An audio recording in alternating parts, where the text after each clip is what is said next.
Alright, we got a issue with the gutter clogging. As you can see, this debris. It's an interesting way to mount the gutter.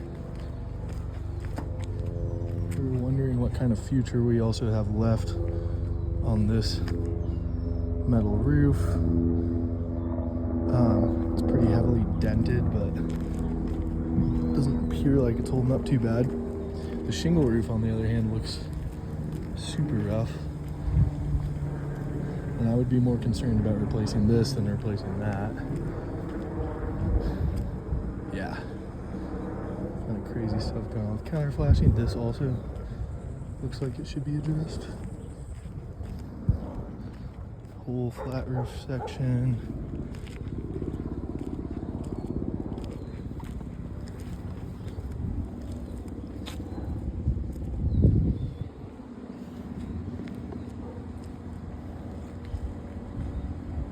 Interesting way to mount an antenna. Yeah.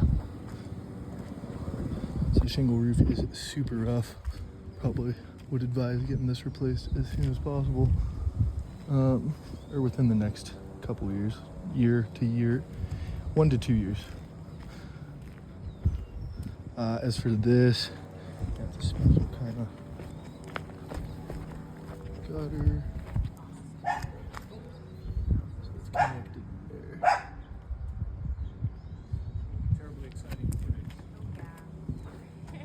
So getting something replaced there. I don't know if it'd be fixable. Maybe something that's just an open regular gutter. It looks like it's just attached with screws. I don't think it'd be too difficult to repair something like this. Also don't know how walkable this is over here. Probably need to get a ladder. But yeah, that's what we see.